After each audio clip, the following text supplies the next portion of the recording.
Chapter 3. Tragicomic Bones.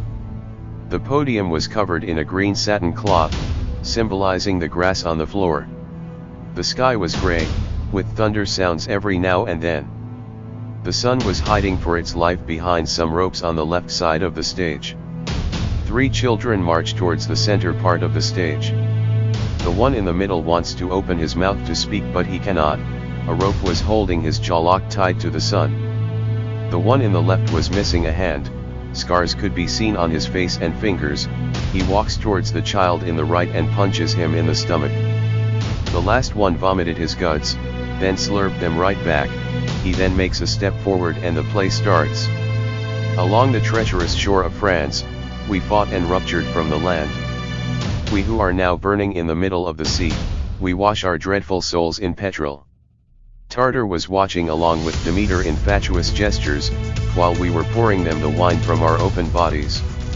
The salts were lost, the keys were stolen, the boat was crashing, a treasure we're following. A giant boat appeared in the background. The podium was now a darkened blue cloth with red spots and shark fins. The child continues in a slow-paced voice, pausing after every word for a short time. I saw a man of greatness and tact. I saw a woman of steadiness and fact. I saw a bird, so there must be land in this longest route of Indies and sap. We sailed west to lower the gap between our people, signing a demonic contract, a signature of forgery, of souls, of money, of didact. I looked upon the deck, an orange spilled death, a crate of dishonor my mate slew alight. There are mice and men are mice. I am the puppeteer. Alas, my voice is dimming down. The child in the middle was now almost suffocating, his face was blue, his rope was tight.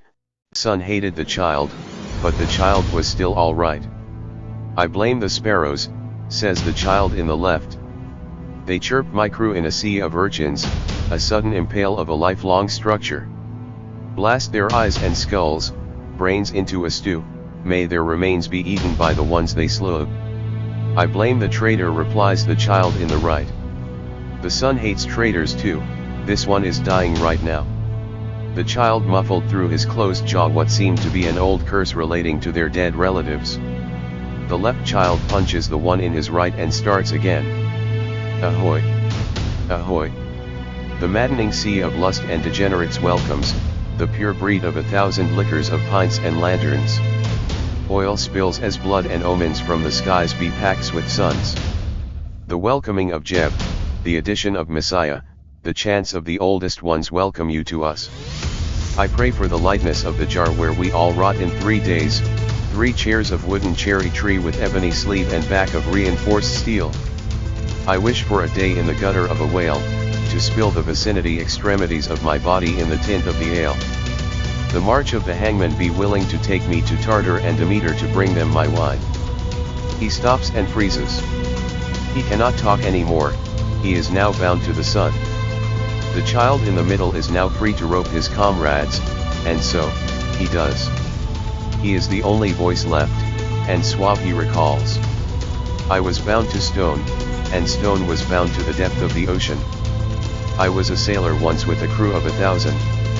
The mighty ravens were floating in the sky following us because where we went, they would feast upon the dreadful bodies of our enemies. The corpses were floating into the water, then into the sky. It was a reversed rain where the oceans were spilling themselves into the sky. The gods were hungry, they took us afloat to them, our boat then flew, and so did we. The ship in the background was now flying on the theater hall. The 2 children were hanging from the mast of the ship in a dance of blue flaming swords swirling towards them. The atmosphere was deadly silent. Then the ship changed the course to the sky. The ceiling cracked, the dome was falling apart, pieces of stone, boulders, and marble were raining to the ground. The ship was now flying towards the sun, burning bright, as a new star was now in the sky. The shadow man rises from his chair. He claps vehemently, then walks to the entrance. There was a poster that faded by age. He wipes the dust with his hand and reads, Mors vincit omnia.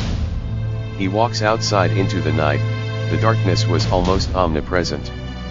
A light was shining in the distance, an oil lamp was emanating fear. He touches the wall of the theater feeling the cold stone texture. It smelled like rain.